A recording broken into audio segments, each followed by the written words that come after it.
5, 4, 3, 2, 1. The Dillies! It's a new fucking day of the review, baby. Yeah. Live and direct on video. We're taking this thing up to another level. You know what I'm saying? Hey, shout out to technology, man. Shout out to technology, man. And it's beautiful. Ain't technology grand? You know what I'm saying? It's just one of the greatest things on earth. Yeah. The Zoom app, man. Shout out to Zoom. Yes.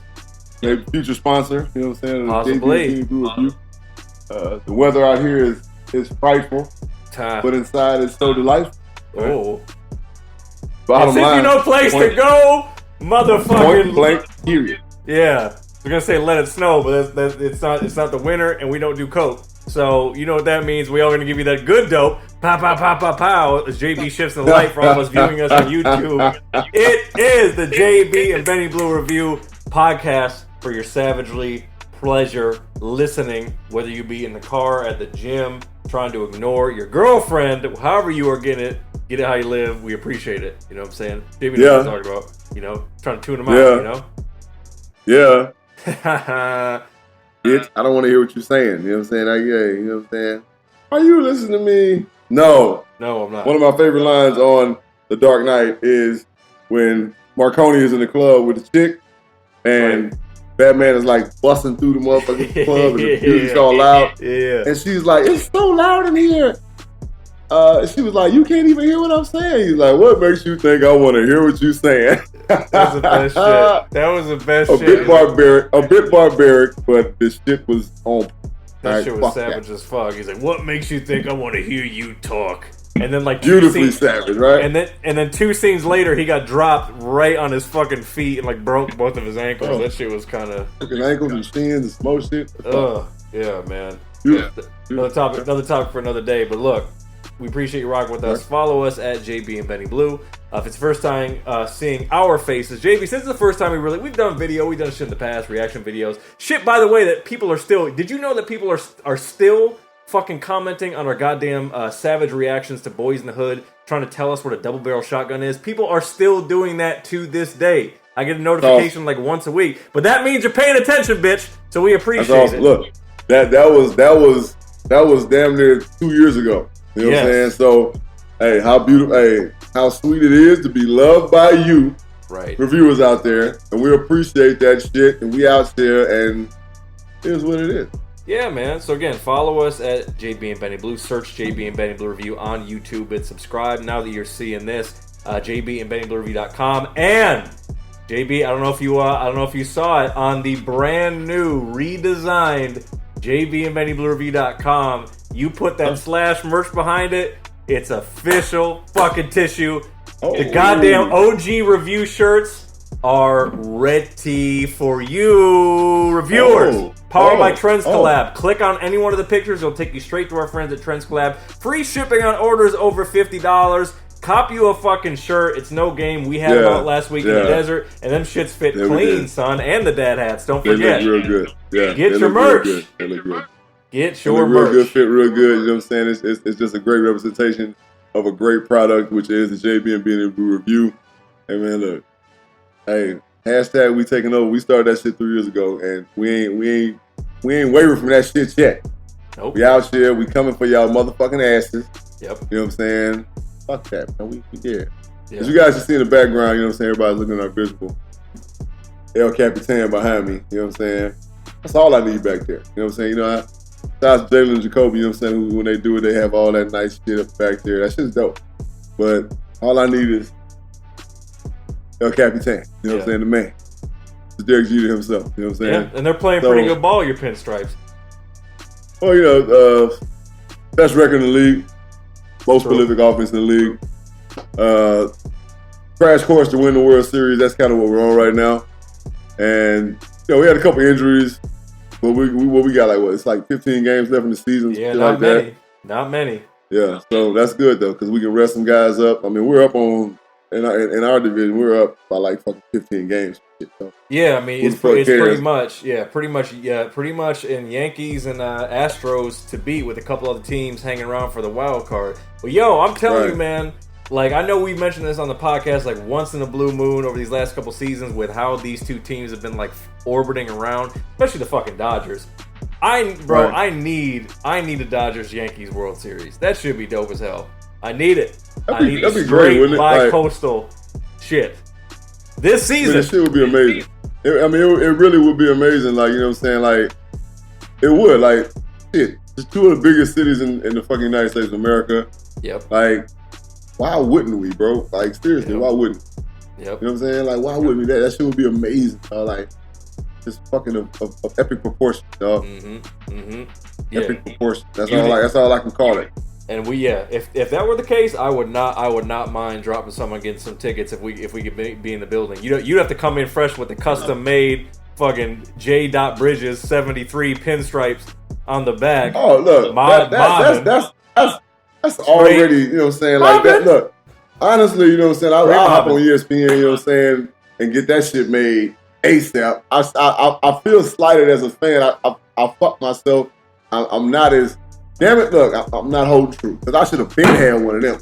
I'm kind of shocked you don't, because you really do ride for your Yankees. I don't think the reviewers actually get that. Like, you talk about it in season, you talk about the Yankees for like 3 minutes every episode, but I don't think people really understand, like, you really actually, being a young man from Macomb, Mississippi, well-traveled, you've been fucking with the Yankees for a while. That's why I respect it, because you ain't a New Yorker by blood, but by, you know what I'm saying, by nature, you know what I'm saying? Like we said, by hook or by crook, you know what I'm saying?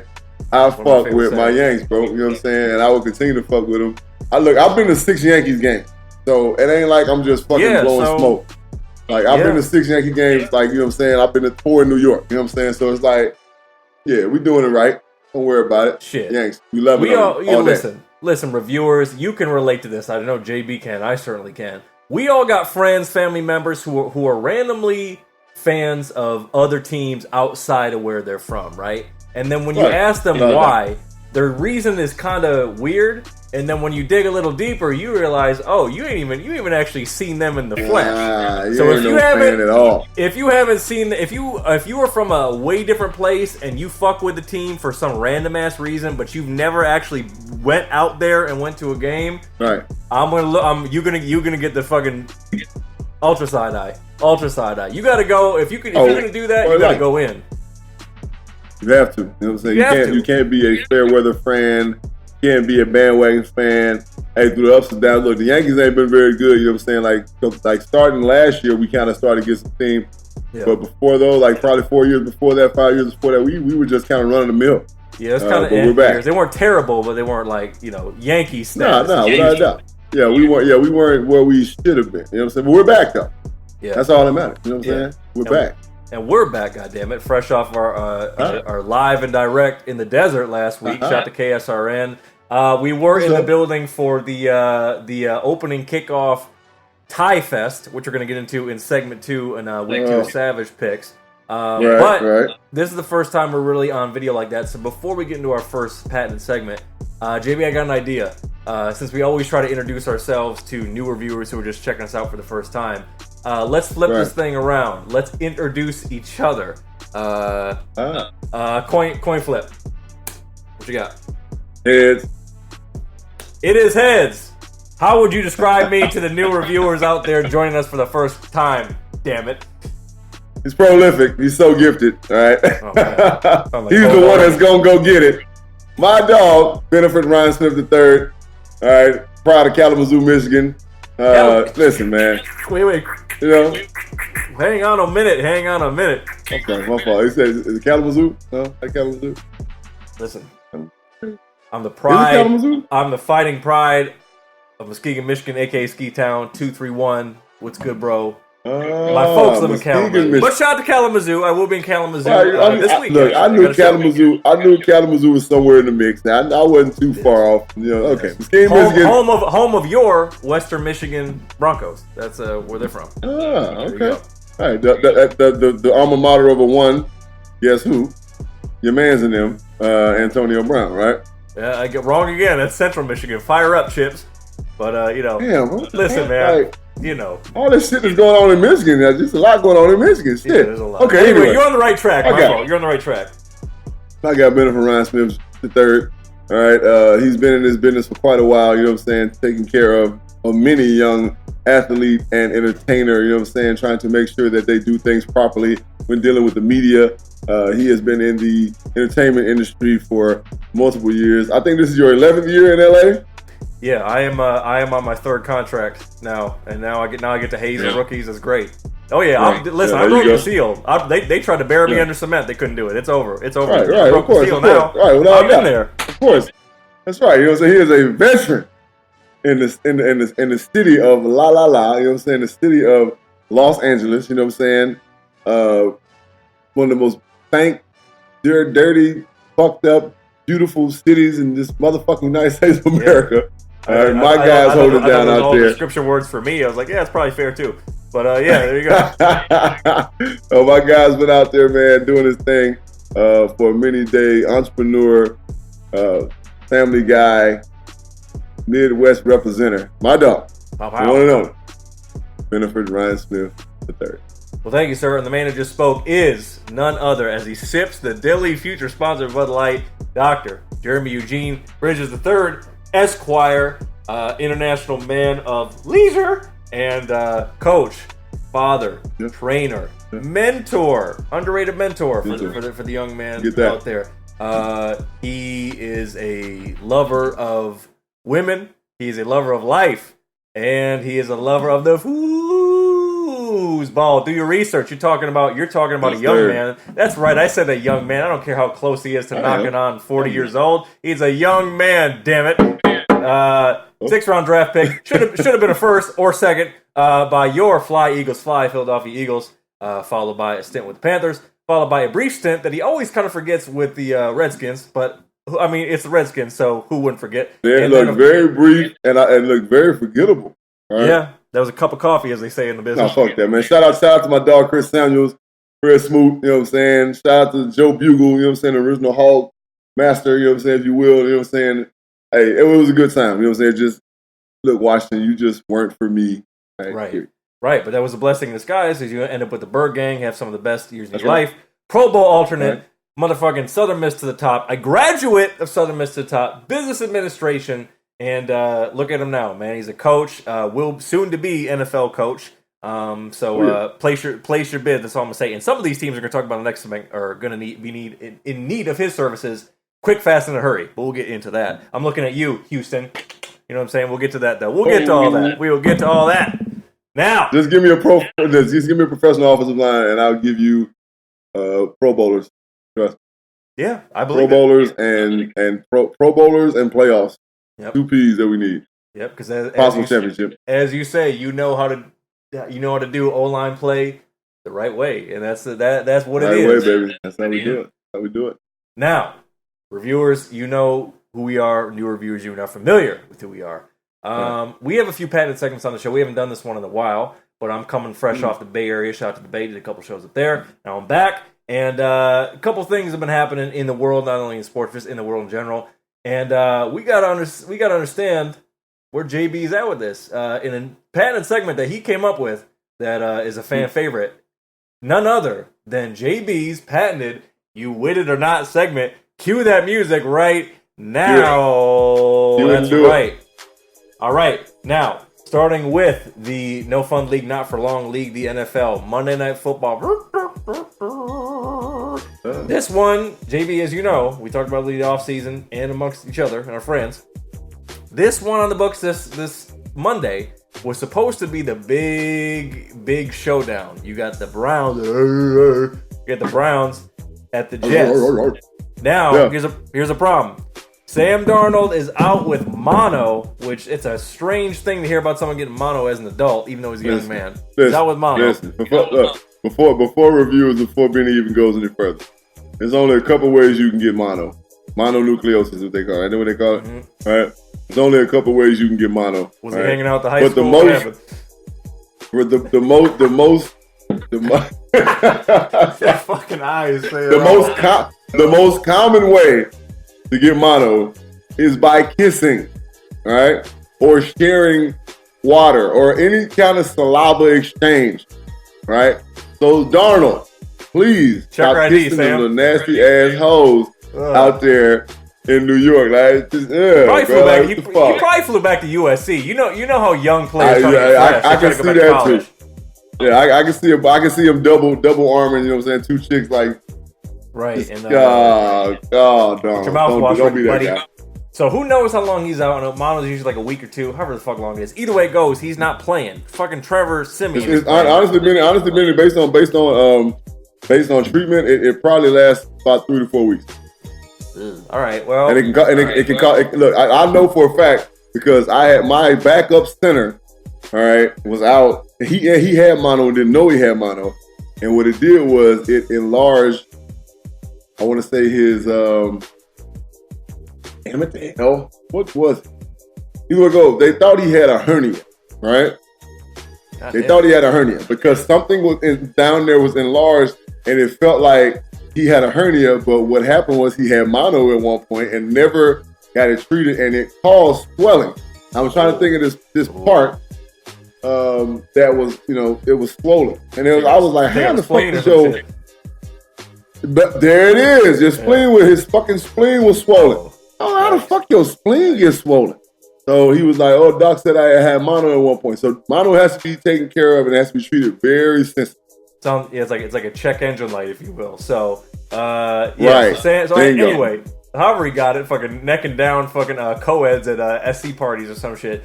He's out. Le'Veon Bell's got the MRI. I don't think he's gonna play. Quinnen Williams, the big boy with the braces, as I like to call him, has been injury prone.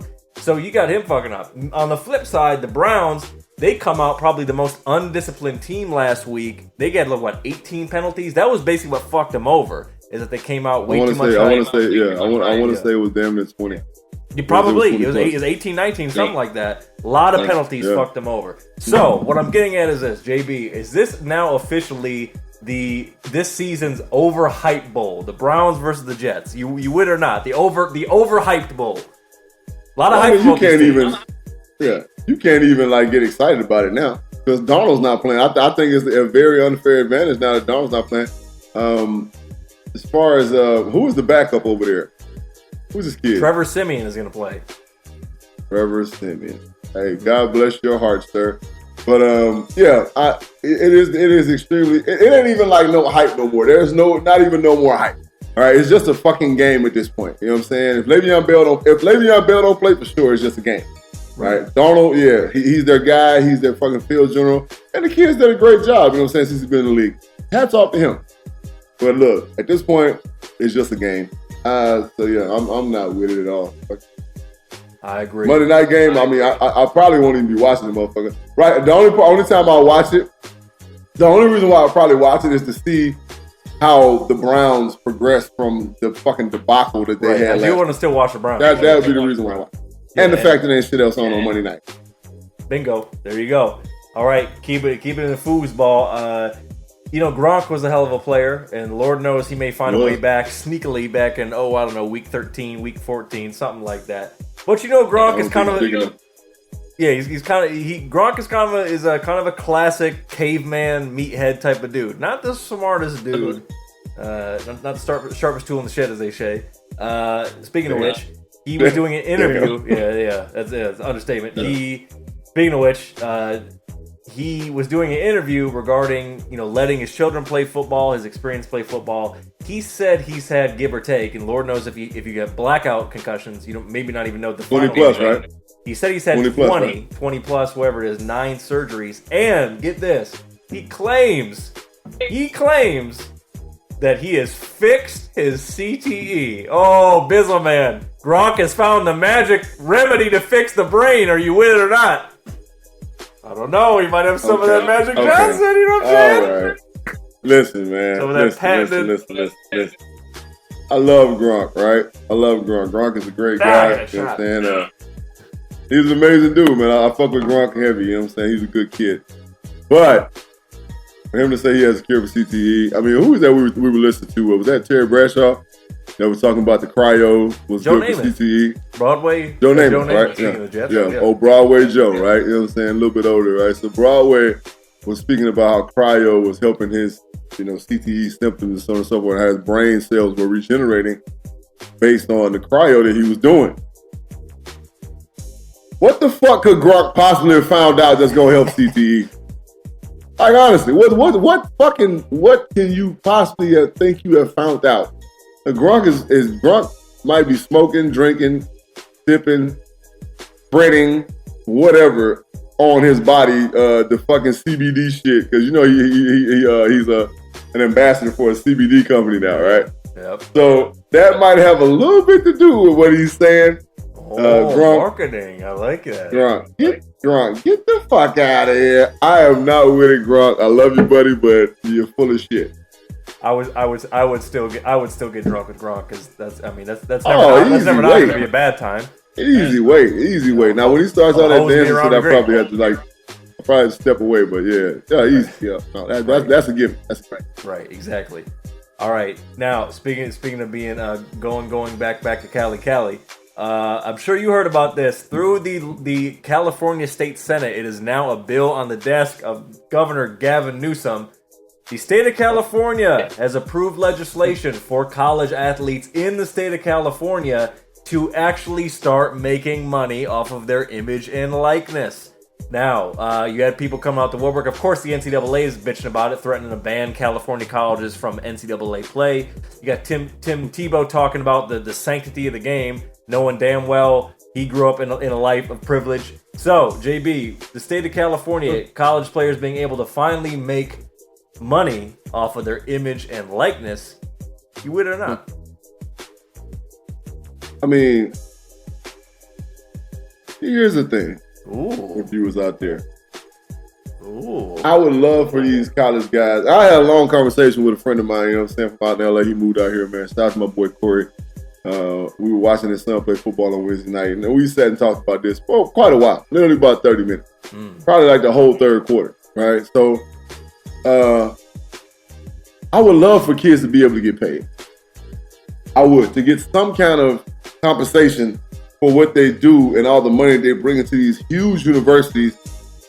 Even the lower level are making millions of dollars off these young men, and that are not going to super duper bowl games. You know, I would love for them to get paid. But how is that going to be fair?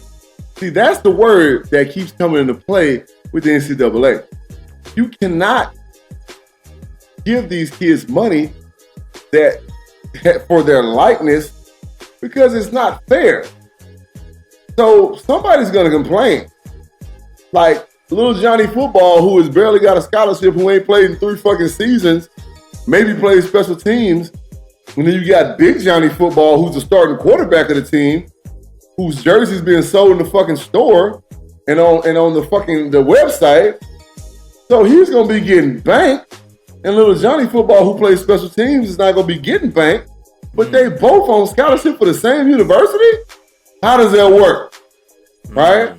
So I'm telling everybody out there, the reviewers and everybody, there is so much discrepancy in how these athletes would get paid that there's no way they can possibly do it.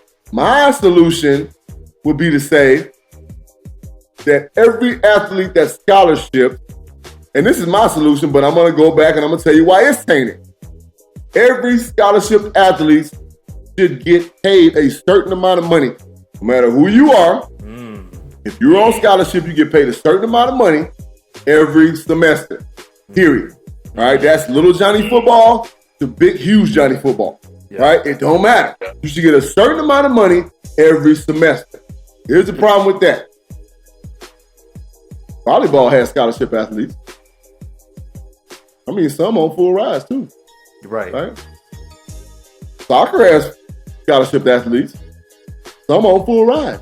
Yep. Softball has scholarship athletes. Some on full ride. So now I'm going to take you all through levels. So now my next solution to that is saying, okay, whatever you bring in, that's how you get paid. Somebody's going to complain. And that complaint is going to fuck the whole thing up. Because you have to hear these scholarship athletes talk. There's no way you can be like, okay, fuck that. Don't matter. Football's bringing all the money in. So of course they're going to get paid more.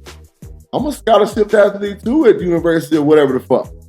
Why the fuck I don't get paid the same thing they get paid? It's fucked. It's completely fucked. It's going to always be fucked. And The reason why it'll never happen in my eye is because it's that word fair. There's no way you can do it in a fair way. No way. No way. Because somebody's always gonna fuck it up. Period. Straight up. There it is. I'm not with it. I'm saying I'm not saying I'm not with athletes getting paid. I'm saying I'm not with the whole California thing like, oh, they can get money off their likeness, because it's fucked up to other athletes. It just is. That's an interesting breakdown. I like how you broke it down in terms of fairness, because you could try to scale it with how much each sport brings in for the school to try to make it fair. Right. But there is no easy solution. But, hey, listen, it is, but here's the thing, though. It is, if nothing else, it is progress. Because, these kids get dogged out in more ways than one. And we've talked about that. Right. Run that back, reviewers, past episodes, JB and BennyBlueReview.com. Speaking of college, Bizzleman, before we get into our first advertisement. Hold on, real quick. It should be passed down, mandated, should be a law. The NCAA should fucking stop tripping about the kids getting gifts from them. They shouldn't have shit to say about what a kid gets from a fucking alumni. They shouldn't have shit to say about it.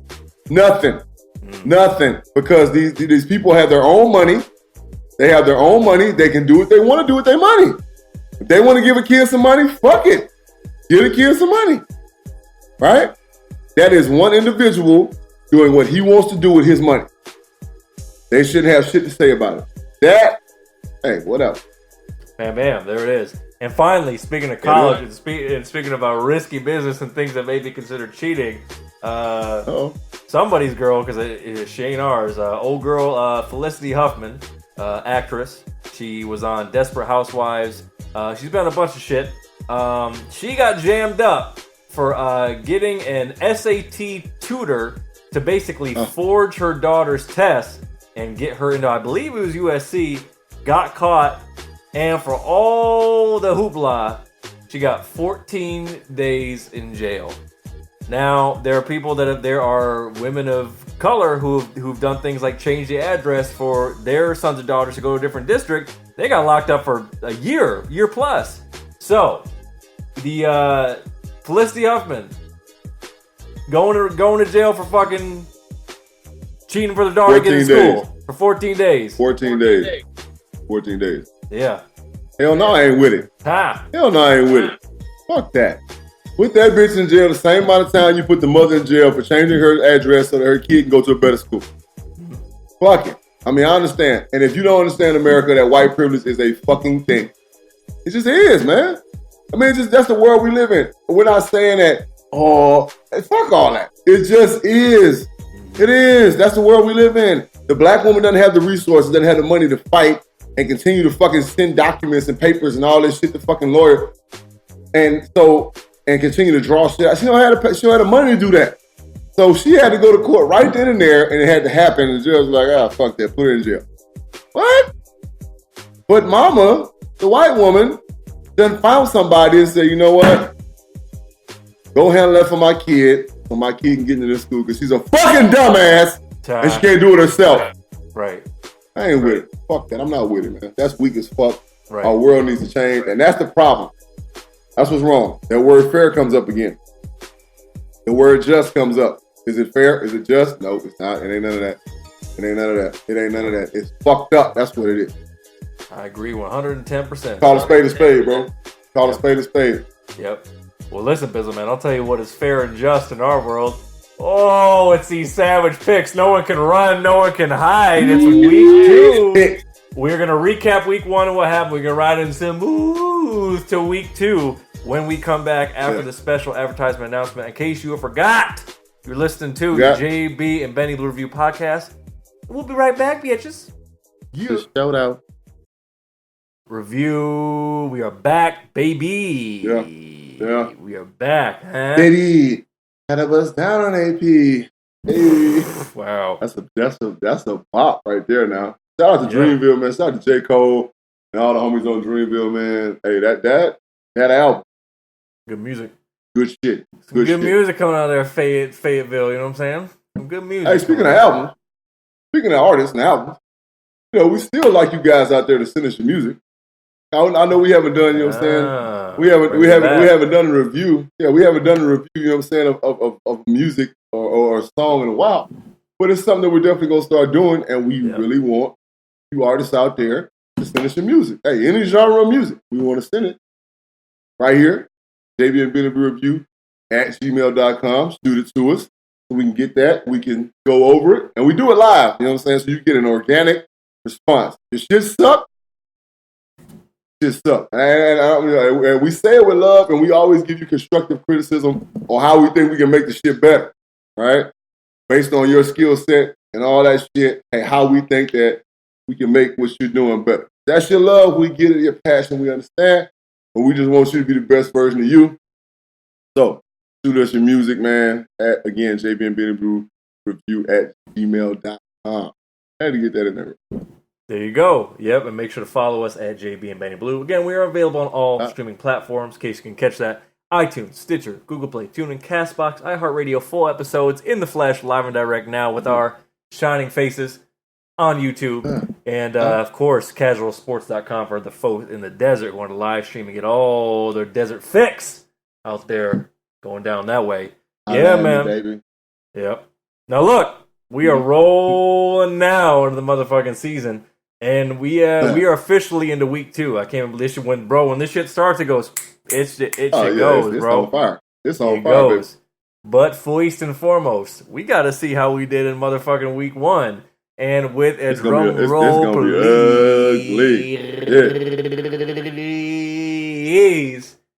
All tied up, baby. We are at 10, 5, and 1 apiece. And we'll get to that 1 in a second. How fitting is that, right? You know what I'm saying? Based on what happened last week with our two teams last week, that's, wow. Exactly. So we'll break down some of the picks real quickly. Now, of course, Bizzleman took the Cheese Eaters to win the first Thursday Night Football there. We both picked the Browns, who laid a big fat egg with the Titans and came in the words of Denny Green, channeled through Delaney Walker. They are who they thought we were. They were whatever. You know what I'm trying to say. The Ravens. That part. The Ravens mashed out the Dolphins, who apparently everyone's trying to get a trade from. We both thought the Dirty Birds were going to go beat the Vikings. They lost. I correctly picked the Bills, who came back to beat the Jets by the hair of their chinny chin chin. We both picked the EAGLES Eagles, which was my Pacific Home Buyers bet the house pick of the week. Chiefs got it done against the Jags, who lost Foles for the season. Cat Scratch Fever dropped one to the Rams in a close one, and they fucked around to start week 2, which we'll get into. Close one, overtime with Colts and Chargers. We both picked the Chargers correctly. Another tight one, surprisingly, with the Bungles featuring the Squawks. Cowboys got it done. Niners went down to the pirate ship, got it done. The Steelers got mashed out by the Patriots. Saints barely escaped there in the Dome against the Texans, and we both picked the Raiders, and that was...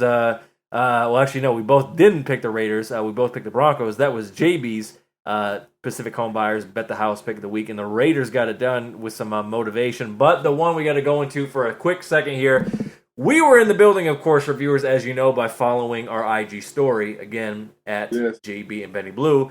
We were in the owner's suite, goddammit. We were actually sitting right next to the Ford family, the proud owners of the Lions franchise, and to the right of us was DJ's old lady, and clearly somebody else's old lady, so shout out to them, whoever the other chick was. And we had some pretty good seats. We had some pretty prime spread. We had some great people around us. Shout the young lady, please, if you will, who was able to be so gracious to us to get us in there. Right. Your homegirl. Right. Yeah, Tia. You know what I'm saying? Shout out to Tia. You know what I'm saying? She is a proud representative. You know what I'm saying, of the community. You know what I'm saying, of these fine Native American people out here. You know what I'm saying? And Wild Horse, pass, all that shit. Shout out to them, and we appreciate all the hospitality. We love y'all, you know what I'm saying? And I'll definitely be back.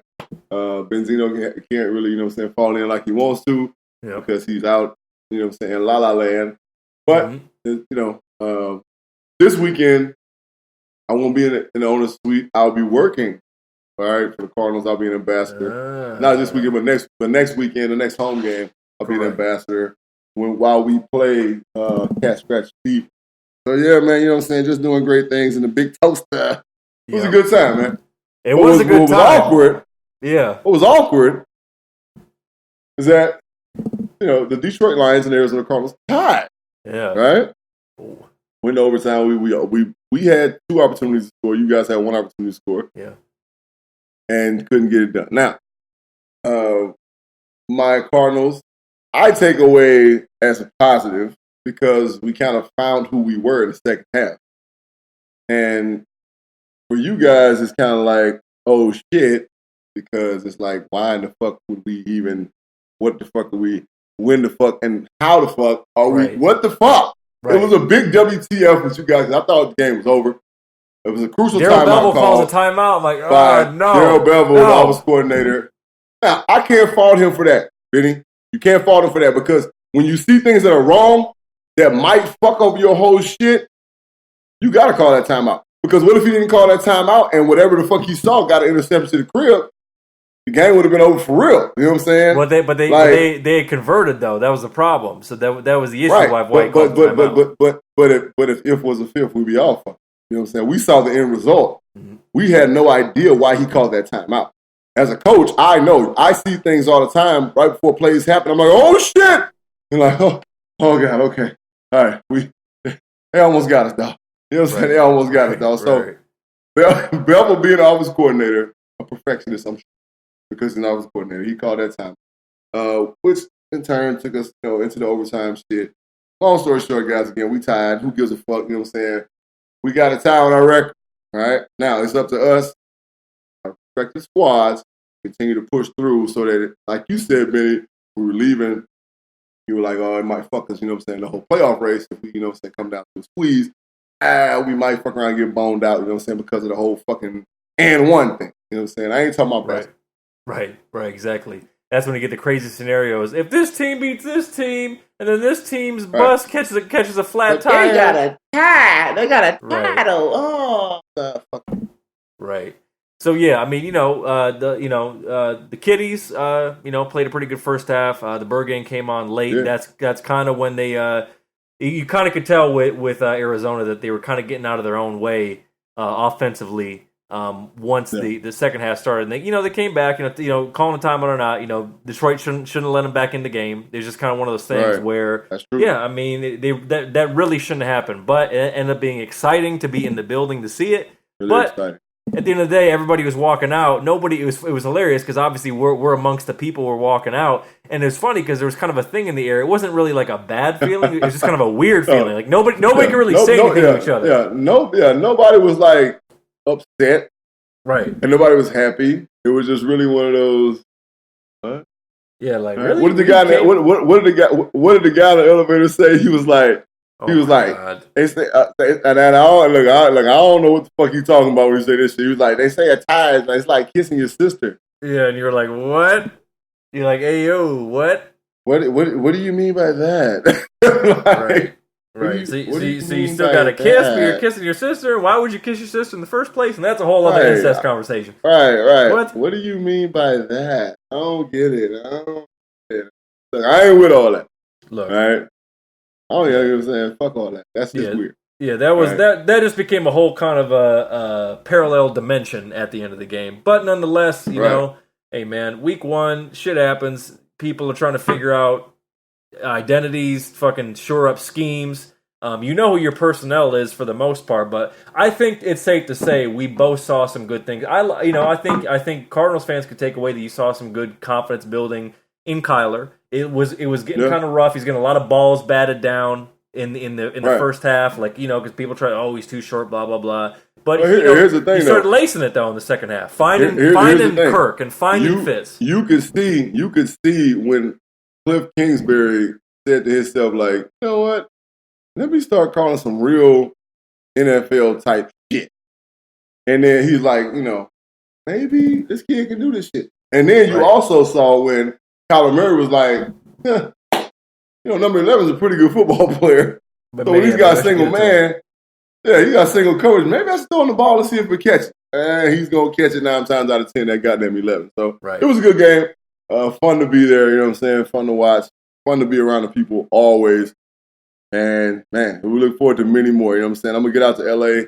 We play the Rams out there. Most likely coming out for that game. Oh, let me know on that. If I'm here, we're both in the building. That's going to be a good one. Come hella high water. We in there. You know what I'm saying? Yep. So, yeah, you know what I'm saying? Here we go, week 2. What it do? I was going to say, tell you what we're into now. It's time, motherfucking week 2 Savage Picks. Cue the music. Let's go. Starting right off with Thursday Night Football. Of course, you already know. Follow us at JB and Benny Blue. We picked that on Instagram. And, we both took the L on this one right off the bat. Wrong little bitch. Right. There's an ornery cat down there in Carolina because I don't know what the fuck is going on. Jameis is playing for his job, and apparently he did something right because the Bucks won 20-14. What the fuck did you see or didn't see from goddamn catch fever, them Panthers? Shit. I don't even know what to think no more, bro.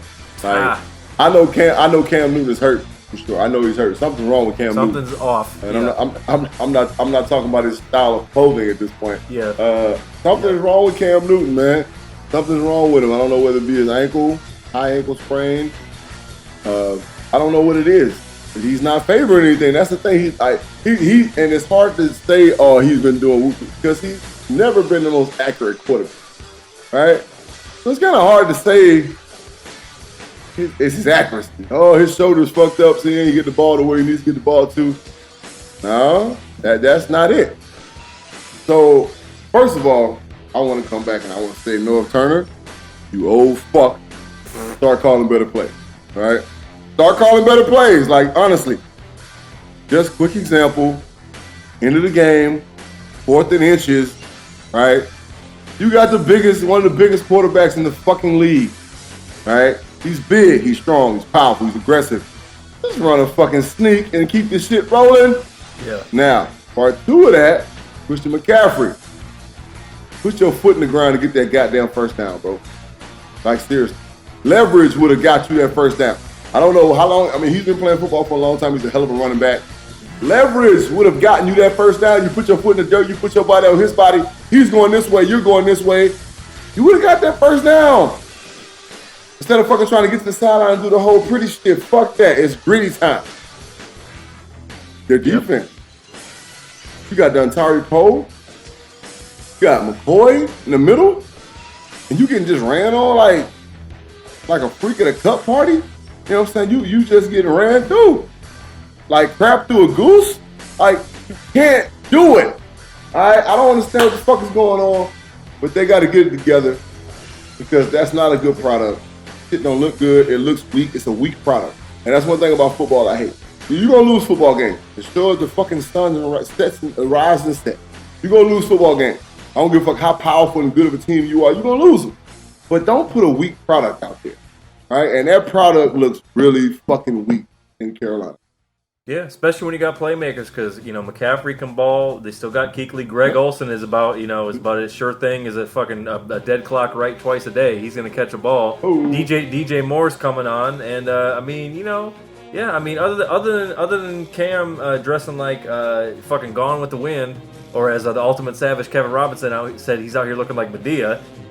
He's fucking around with some of them styles, so he needs to change up style because he looks crazy. Cam Newton looked like Cam Newton used to dress like the Mad Hatter on fucking Alice in Wonderland. Mm-hmm. All right, now he dresses like motherfucking Whitney Houston on Waiting to Exhale when she was riding in the drop top.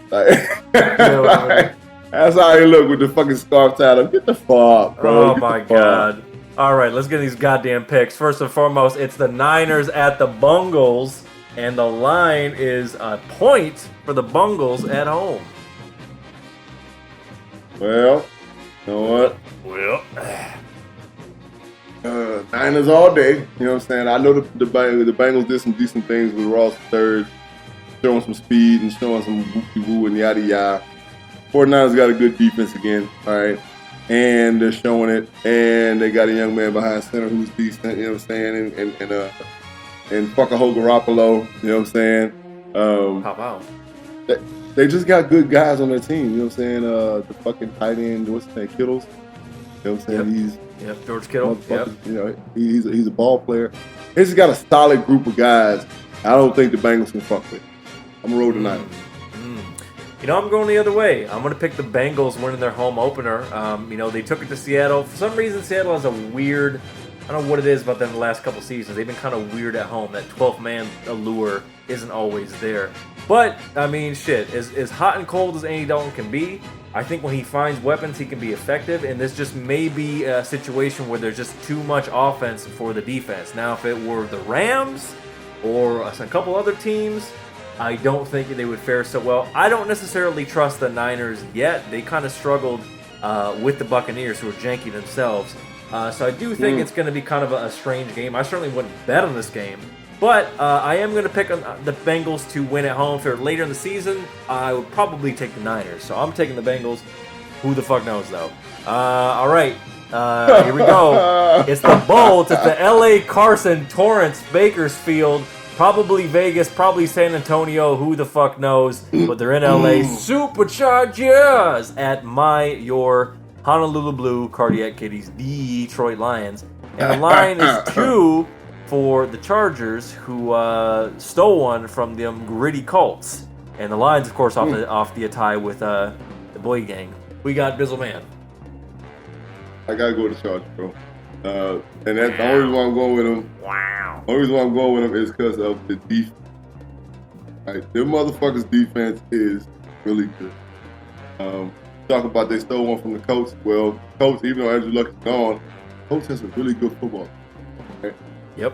So of course they're gonna go back and forth. I'm talking about offense, defense, special teams. Like all three phases, they have a really good football team. I got to go to the Chargers, you know what I'm saying, because Phillip Rivers is going to find a way to win. Now, you talk about two janky-ass quarterbacks, you know what I'm saying, in overtime. Yeah, Stafford and Rivers, they kind of take the cake. You know what I'm saying? Yeah, so, fair. Just janky, yeah, just so down to the wire. God damn it, it's going to be crazy, but I'm taking the Bolts by a minor margin over your Kitties, you know what I'm saying, based on the fact that their defense is a little bit more opportunistic than you. Okay. Well, yeah, I mean, reviewers, as you know, we pick our own teams, and shit. I mean, I think if the Kitties can play like they did in the first half, that always seems to kind of be an Achilles heel. I don't know if that's a Matt Patricia thing or whatever it is that sometimes can be within their kind of culture, you know, as the season goes on. You know, they fought. What I was encouraged by the game with the Birdgang is that T.J. Hawkinson, the tight end, was the right pick.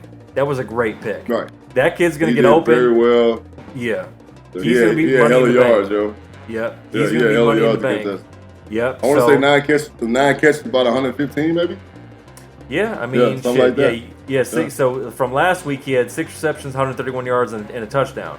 So obviously with the Bolts, with the Bolts, they still are dealing with Melvin Gordon not being there. I'm not sure where Derwin James is at. My main concern for the Kitties is making sure, of course, they got Slay, who's a Pro Bowler, but making sure they don't get carved up by Philly Rivers, and they got to be able to get a pass rush on him. So if they can't get a pass rush on him, that's going to be tricky. I do think this is going to be a close game. I think a lot of the pundits are already going to be writing off the Kitties because that's what they do every year. And I think it's just going to be one of those games that's going to be closer. And Lord knows, as I said during the game, it's that cardiac Kitties 2-minute drill bullshit. I would not be surprised if they give your boy yet another stroke. So, of course, got my Lions, but I do think they need to escape with a win to get it done. Speaking of the NFC North, it's the fucking Vikings at the Cheese Eaters. It's the Vikings at the Packers, both 1-0, and the line is 2.5 for the Cheese Eaters at home. You know, I think that the Packers learned a valuable lesson at the game that they just played. Everybody's like, oh, they didn't do very well. Like, you know, Aaron Rodgers, he was just a shell of himself. He was going against a Bears fucking defense that is really good. I'm sorry. Now, mind you, it's a new offense, you know what I'm saying? And they had to, you know, they got a lot of innuendos, and they got to work out, and he has to learn. He has to find in real live action because, you know, practice shit is basically scripted for you to win. You know what I'm saying? So, and Aaron Rodgers didn't play, I don't think, maybe one snap in the preseason. So that was a fill-out game. So kudos to them. I mean, in a fill-out game versus a unreal defense right now, right? And they got a W. Well, the Vikings, right? I don't know. Yeah, they got Cooks running the ball back. Okay, Kirk Cousins. Everybody want to ride his dick now. Sorry, I'm not drinking the Kool-Aid, partner. Nope. So, with all that being said, doom, go, Pack, go. And the difference of this game is going to be that much improved secondary for the Pack. At home, Lambeau Field, we know it's going to be crazy. Yep. I got the Pack. Yep. You took the words right out of my mouth. It comes down to the much improved secondary, and if they can keep this up, watch out, because the Packers might be back to their Super Bowl sniffing ways, as they always seem to get pre-hyped every season. But that was the difference. These past seasons, they were not investing into the defense like they have this season. I don't understand. That shit makes no sense to me. Like, it's clear. Everybody knew the fucking problem. Yep. With your GM. What? Yep. Yeah, exactly. So yeah, I'm taking the Packers as well. I do not see them losing their home opener, especially to the Vikings. I mean, the Vikings are going to prove to be a pretty good team, I think, over the course of the season. But I do think that secondary is going to give young Kirk some hell. I mean, Dalvin Cook is going to get his, don't get me wrong. But it's going to be interesting to see how the whole Rodgers-LaFleur partnership, continues to manifest itself. So I'm picking the Pack as well. I think Green Bay shuts down Mr. Cook, holds him about 45 yards. Wow. Because they're capable. They're capable, Martinez is a hell of a linebacker, and that front is good enough. So I think that they come up with a plan to hold Cook and make Kirk Cousins be a real quarterback, and that's where they fuck up. Yep, there it is. All right, moving to the AFC South. It's the Colts at the Tighten Up Titans. Colts coming off of a close loss on the road. Titans going up to Cleveland and mashing out the fucking Titans and mashing out the fucking Browns. And the line is 3.5 for the Tighten Up Titans at home against the Colts. I'm going to keep it real simple. Titans because they're at home. That's the only reason I'm picking the Titans. Because they are at home. That's the only reason why I'm picking them. Sorry, Chad. That's the only reason why I'm picking them is because they are at home. Yep. Well, good news for you, Chad, aka the founder of our fine merch provider, Trends Collab. I'm taking the Colts on the road. Better disciplined team. I do not trust Mariota. I believe that game against the Browns was an anomaly because they got up for the hype. They were a team that's has more veteran presence, and I think they don't know what they're in for with the Colts. I'm not saying there's not going to be some gentrification, but I want to do something, Benny. Because this is it's funny to me to hear you say that. I want you to go back and look at how many times you picked the Colts over me and how many times you've been successful. Probably not many. Not many. Probably not many. But those are different times, and this is today. Don't you bring up the past. Today is today, and I'm taking the Colts. Today, I could regret it tomorrow, but today I'm taking the Colts. I hate you. Better coach, more complete team. I'm looking for Marlon back to turn it up on them boys. They are a good football team, man. Yep. All right, so hey, at least reviewers who've been fucking with us for a while. A lot of times these first few games, we're picking all the same ones. We already got a couple discrepancies, so it's making it interesting, baby. That's right. Now here's a game that Lord knows this one is going to be interesting. It's our first. Do I really got to pick this one? It's the Pats, dude, going down to the Dolphins where they're having a fucking yard sale, more like a fire sale where everything must go. And the line is, oh my God, a disrespectful 18.5 for the Pats on the road. Shit. You ever seen Benny? You ever been riding through a nice neighborhood and seen a state sale? Yep. Right. Mm-hmm. You know what a state sale is? That means yeah. That means that they're selling everything in their house. Yep. Right. Sounds like a divorce. Open the door, come in the house, and buy whatever the fuck you want because it's all for sale. All right. So that right now, that's where Miami's at. All right. I took my notes before. You know what I'm saying, when I was looking at the games, and I put too much noise in Miami right now. Right? It's way too much noise. Usually the gentrification is on an all-time high when the Pats go down there. Oh, yes, to South Beach, to South Florida, you know what I'm saying, to Lauderdale County, you know what I'm saying, Lauderdale, not county, but it's Lauderdale, but it's Dade County. Dade County, yeah, right? 305. Yeah, 305, all the way live. And they go down there and they just play like shit. Man, they can play like shit, diarrhea, whatever, and they still gonna win this game. Patch, dude, I got that. Yeah, same pass, dude. I mean, I don't know about the line. I do think they're gonna mash them out. Oh my God. I mean, Brian Flores. I mean, I know you just got their player, but it's getting real risky business down there. Micah Fitzpatrick, their top draft pick there, DB, he's already trying to fly the coop. Lions, line one, please, Jesus. But, you know, who knows if they're even going to give him up. Probably not, but he's asking for a trade. They just got rid of Tunsil. I mean, Jesus Christ, man. That's a whole fucking shit show up there. That's going to be some Harlem Globetrotters versus the goddamn Washington Generals if I ever saw it. Right. It's like, what are we really doing? Exactly. So we're both picking the Pats on that one. Moving right along, baby. Oh, it's a classic up north matchup. It's the Bills against the G-Men, and the line is 2.5 for the Bills there in MetLife. I think the G-Man gonna take this one. I think that I think that Saquon's gonna have a hell of a game, even though they're gonna try to stop him. They're just gonna move around way too much. And he's just gonna be way too effective. I think Eli doesn't turn the ball over. And I think honestly, if Shepard plays, I thought he was on a special protocol earlier this week. He plays, he's gonna be big, even as a decoy. I just feel like the experienced Eli Manning is gonna get the job done over the young. Interesting. Well, I'm going the other way, taking the Bills on the road. They seem to be more sound in pressure situations. I don't know if they're going to completely shut down Saquon, because I don't think really anybody can. But I do think they're going to give old dumbface Eli enough fits. I don't know that they have. I don't know at this point that the G-Men really have enough playmakers in the air to make it happen. I certainly don't trust their offense. I'm not saying it's going to be the prettiest game in the world. But just like their counterparts in green across the hallway there at their stadium, they got a lot of shit to figure out in terms of who the fuck they are and what they're going to do this season. And I don't think it's going to happen in week 2. So I'm taking the Bills just because I think they're better coached, to be honest with you, and I think they're going to end up getting it done. All right, it's the old Squawks flying in the fucking big ketchup bottle. There it is. Knew it was coming. Seahawks at the Steelers. They got mashed out last week, and the line is 3.5 for the Steelers for their home opener, baby. Yeah. The Steelers don't even know who the fuck they are. They don't even know what they're doing. They don't know who they are. They're just kind of existing right now. And the Seahawks are in Seahawk form. They're just doing what the fuck the Seahawks do. Yep. There you go. You're taking the Squawks. If this game was reversed, I would take the Seahawks. I never trust the Seahawks flying across the country. I am taking the Steelers. I do think they're going to figure some shit out because Tomlin's been there long enough where he ain't just going to let the shit fall off the wheels after week 1. They have some playmakers. If Juju can get loose, they can get some shit happening with James Conner.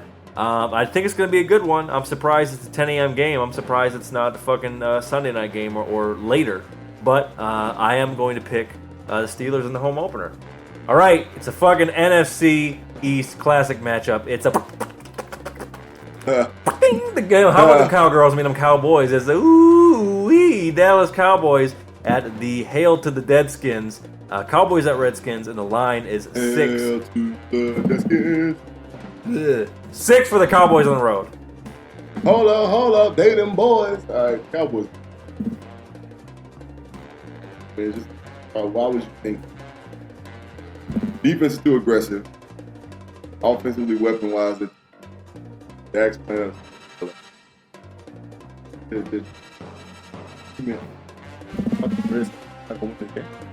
Nope, and I agree. I'm picking the boys to maybe not necessarily dominate, but pull away late. And I'm making this this week's. You know what I'm saying? I'm making this my pick for this week. My Pacific Home Buyers bet the house pick of the week, taking the Cowboys. You know what I'm saying? All right. Oh boy, I'm actually looking forward to this one because it's a disrespectful line on it. It's Bizzleman's Birdgang, them Cardinals flying in to quote the Raven nevermore. It's the Cardinals at the Ravens, and the line is a disrespectful 13 for the Ravens in T-Sizzle's homecoming game. Why did your Birdgang get it done this week? Homecoming game. Listen, I think that we really found out who the fuck was in the second half of the game last night. Defensively and offensively, I really think that Cardinals found one game. They were like, you know what? We realized how good we can. Now, let's not forget Baltimore. Are y'all over there fucking sucking my man Lamar Jackson off? Now, you the kids, he's a talent. He's a talent. Don't get me wrong, please. You know, Hollywood Brown, he's fast. We get it. You know what I'm saying? You got your man's, what's his name, the running back? I never think of his fucking name. The one that came from New Orleans. Ingram. Right? Ingram. They got good things going. All right, let's not get it twisted. All right, they're a very worthy opponent. But they played fucking Miami last week. The same team we just talked about that's motherfucking falling apart at the hinges. All right? They don't know whether they're coming or going. Yeah, I mean, listen. Southern Miss could have beat motherfucking Miami. Southern Miss to the top. We could have beat Miami last Sunday. Anybody could have beat Miami last. It's fucking horrible. It's bad. Yep. So let's not get it twisted. Let's not start crowning that ass yet. All right? Because my Birdgang, gang, gonna go in there and get the W. It's gonna be ugly. It's gonna be stank. It's gonna be ugly. We're gonna come out of there with that fucking victory. All right? We're gonna come out there with the victory. Mind you, I've never lost to the Ravens. Not one time. All right? Wow. And I'm taking all that positive juju and I'm sending it out there. What is it? M&T Stadium? Yes, M&T Bank Stadium there in Baltimore. There you go, in Baltimore. You know what I'm saying? Baltimore. Here. Yep. All right. Well, listen. I'm taking the Ravens. I don't think the Birdgang is there yet. They're gonna. I know the Ravens fans are gonna be happy to see T Sizzle. Maybe he brings back a little bit of magic for the game. I do think there is gonna be some stank, as you say. But I do think the Ravens are just gonna be a little bit too dynamic this early in the season for the Birdgang. I do think the line is disrespectful. But I think the Ravens are going to win and, go to 2-0. So there you go. All right, moving right along. AFC South, it's the Nick Foles-less Jaguars at the Texans, and the line is 8.5 for the Texans. Well, last week, Texans played a hell of a game against a very good Saints team in New Orleans. All right. J.J. Watt didn't have him. Guess who's going to go crazy this week? J.J. Watt. He's going to be a huge difference maker. All right? Huge difference maker. Sean Watson going to do what he do. Man going to do what he do. All right? And I got the Houston Texans. Texas, baby. You know what I'm saying? Getting a W. Throwing up the W versus Duval. You know what's funny about this game? I really wanted to pick the Jaguars. I do think because they're going on the road. I'm very curious to see how young Gardner Minshew, 6th rounder out of Washington State. That whole aspect of the game. Yeah. Yep. Mustache man. Yep, the Mississippi Mustache, as they call him. He's a gunslinger now. That dude is. People need to watch out for him. I mean, he may not look amazing this week, but I don't think he's going to be another one of them write-off fucking backup quarterbacks. I am curious to see. He's the perfect size. He's the perfect size and perfect skill level to be a good quarterback. Yeah, exactly. And look, I mean, listen, we've already seen it. I mean, it's going to be another week with Laramie Tunsil. I understand that, but still. The Texans have not fixed the problem about protecting Deshaun Watson. I don't really know what they're doing with their running game. Obviously, they got D-Hop. They got playmakers that he can throw to. But, I mean, goddamn, man. I really do want to pick the Jags. Can't quite do it. I've taken enough risk in week 2 as it is. But I don't be surprised, reviewers, if this is one you might want to put some money on. Because don't be surprised if the Jaguars go in there and shock them. And I'm going to be fucking hot if that happens and I don't pick them. But I'm going to take the Texans. They did play the Saints well. Home opener. I'm going to take the Texans. Even despite some possible jankification, still taking the Texans. All right, moving right along. It's lingering in the air. It certainly is. Speaking of jankification, when you go to the old black hole, it's the AFC West classic matchup. It's the Chiefs at the... I'm not even going to do it, bro. Chiefs Raiders. The Raiders. Can we go to the next game? Chiefs gonna win. Can we go to the next game? Really, it's another. Do I really got to pick this game? Takes the Chiefs. I'm taking the Chiefs. I'm not seeing the Raiders come out. They already got over their Antonio Brown shit. They already got that hype. They just ain't show me. They just ain't show me shit. Like really, like they just really ain't show me shit. Like I mean, maybe in 4 games I'll be sold. Right now I'm like, against the KC team that's doing the damn thing and gonna continue to do it. Like, I agree. KC, we'll take it. I agree. I pick the Chiefs. No more needs to be said about that. 2 teams that need to bounce back. Good defenses. It's the Bears at the Broncos. I'm about to bounce back. You know what I'm saying? And the line is 2 for the Bears on the road.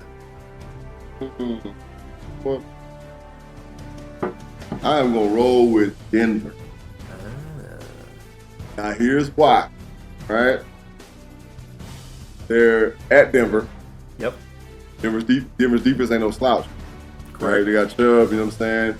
Got my man Vonnie Miller, you know what I'm saying? Them defensive backs, they're scrappy. They're always scrappy in defensive backs. Right?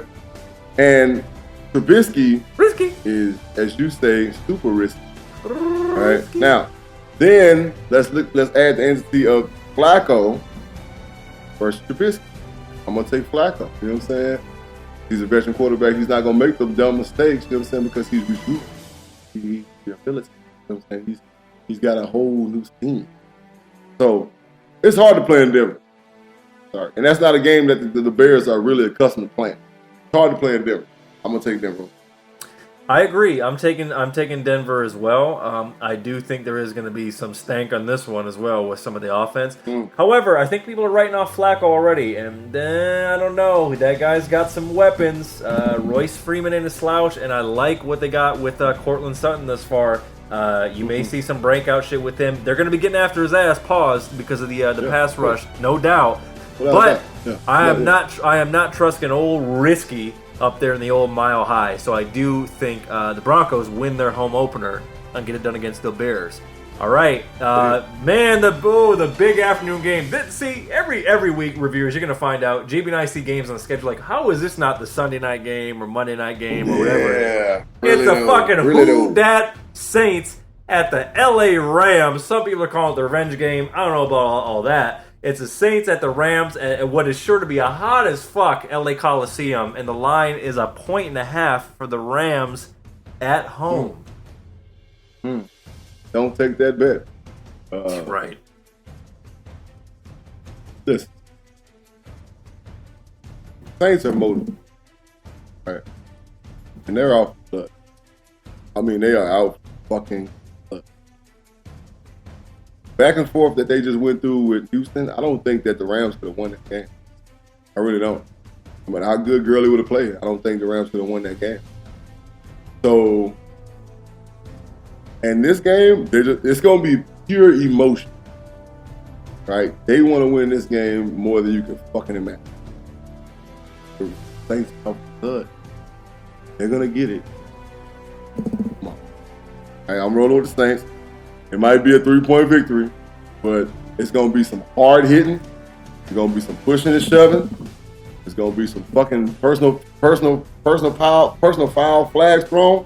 It's going to be a nasty ass, funky ass, dirty ass, gritty ass, fucked up game. When it all boils down to it, I'm going to take that motherfucking number 9. Whatever was number 16 in golf. Yep. I'm going to take number 9. I'm going to take that number 9. All right? Fuck what you heard. All right? Saints going to win this. Interesting. Well, you're right. They are going to be out for blood, a lot of emotion. I do expect a lot of chippiness. But I also expect some pretty extreme heat in more ways than one. And I do think the Rams' offense and defense especially does just enough to spoil the old revenge tour for the Saints. I'm taking the Rams at home. I'm gonna give you one key factor as to why the Rams aren't gonna be as successful as they want to be. That motherfucking linebacker for the Saints. I can't even think his name. That motherfucker is an animal out the cage. All right, and they gonna stick him on Gurley the whole game. So Gurley ain't finna just be fucking running around like he think he is. Cause this motherfucker is agile, athletic, and strong. All right, so Gurley doing all the fucking cute ass routes that he do on motherfucking tape. No, this motherfucker's a monster, bro. And I'm telling you, you'll see as the game going, you're gonna be like, damn, JP said that motherfucker. I can't think of his name to save my life.